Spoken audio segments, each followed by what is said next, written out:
Who are you? Interesting question. Let's go back to the beginning.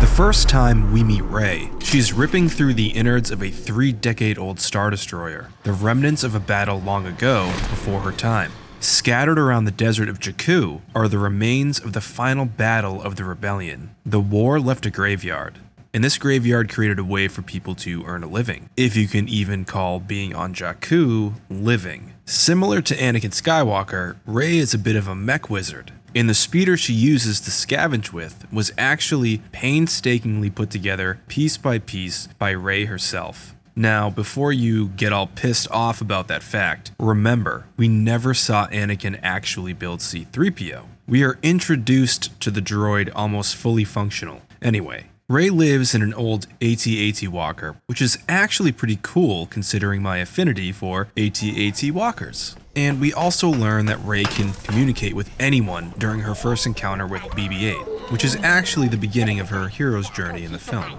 And Rey was also abandoned on Jakku at 5 years old. So I imagine that being surrounded by aliens probably made her quickly learn other languages from other various junk traders. It's also essential for her survival on the planet that she can communicate with anyone, if you ask me. Essentially, Rey is presented to us as an extremely capable and self-sufficient individual at the beginning of The Force Awakens. She has figured out how to survive the reality of living on Jakku, and to do that for 14 years is a miracle. Add the fact that she is unknowingly gifted in the Force, and what we have is our first hero in the Star Wars saga that is already standing pretty firmly on their own 2 feet, or at least it appears that way. Now, when we meet Luke in A New Hope, he's kind of a child. He's playing with his toys, and he's whining about chores, and he's getting people burned to death. Basically, he's just presented as an adolescent that hasn't really faced much of the darker realities of life. Those events primarily happen after A New Hope, and mostly in The Empire Strikes Back. Rey is the opposite. She is living one of the harshest realities life has to offer. That's of isolation and abandonment, just like our main man, Kylo Ren, aka Ben Solo. Sure, Rey is optimistic about her family coming back. They'll be back. One day. While Kylo Ren is hell-bent on destroying his family. But her optimism is self-delusion. The entire story about her family is a fabrication Rey told herself in order to cope with the actual reality that they are never coming back. That she was sold away for drinking money. Imagine being 5 years old and sold. For me, that's outrageously sad.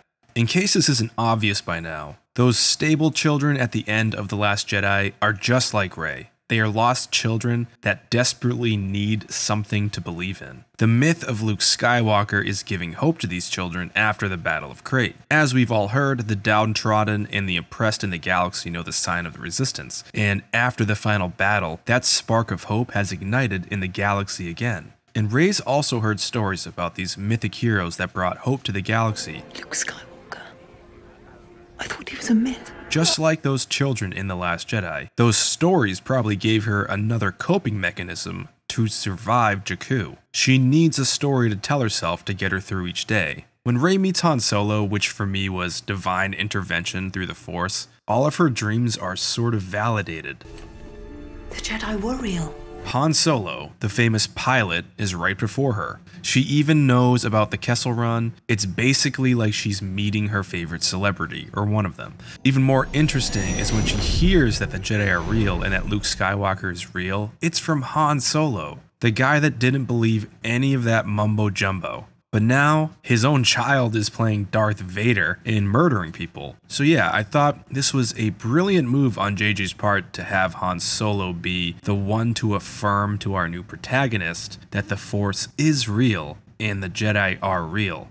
So all of this stuff is important to point out when we're talking about Rey, because I think a lot of people overlooked this aspect of her character as her starting point, simply because of how fast we get caught up in the action of the story. Luke Skywalker may have felt stranded on Tatooine, longing for something far more meaningful than being a moisture farmer, but he had a family unit, friends, as well as Obi-Wan Kenobi, a Jedi, looking after him from a distance. Hello there. That was Luke Skywalker's starting point. Rey had nothing.